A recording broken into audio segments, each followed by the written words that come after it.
Najprogonуваната и najpremolčуваната личност во новата македонска историја, Крсте Петков Мисирков, скоро половина век беше синоним за долготрајната борба на македонскиот народ за национална и културна афирмација.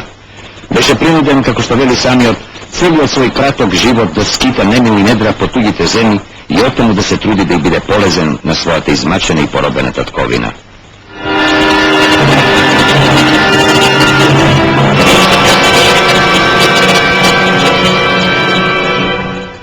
Мисирков je роден во 1874 година во селото Постол, некогашна Пела, престолнина на Александар Македонски во егејскиот дел на Македонија. По шестото одделение грчко училиште, каде што беше третиран како грк, го продолжи образованието во селската гимназија во Белград, каде што беше прекрстен како стар србин. Барајки се себе си, македонските студенти и ученици во 1890 година демонстративно ја напуштија Србија и преминаа во Софија. Тоа беше второто бегство на Мисирков од тугите пропаганди во Македонија.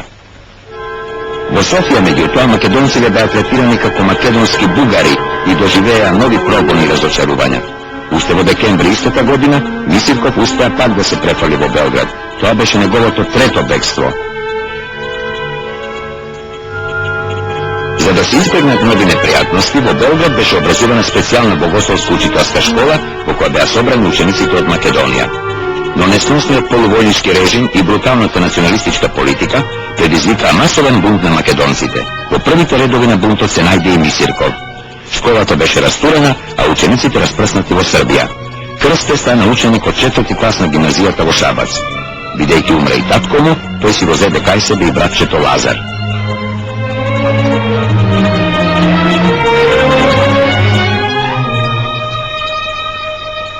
Во 1892 година Мисирков одново беше вратен во Белград, сега во учителската школа. Тоа беше времето на Драганов и Хрон.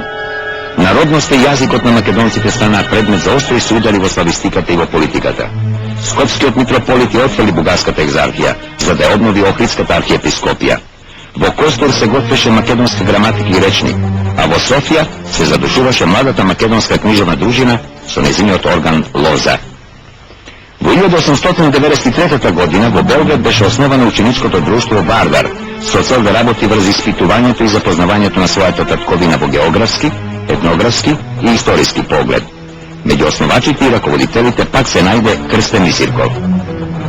Како најдобар завршен питомец, во 1895 година Мисирков беше назначен за српски учител во Приштина.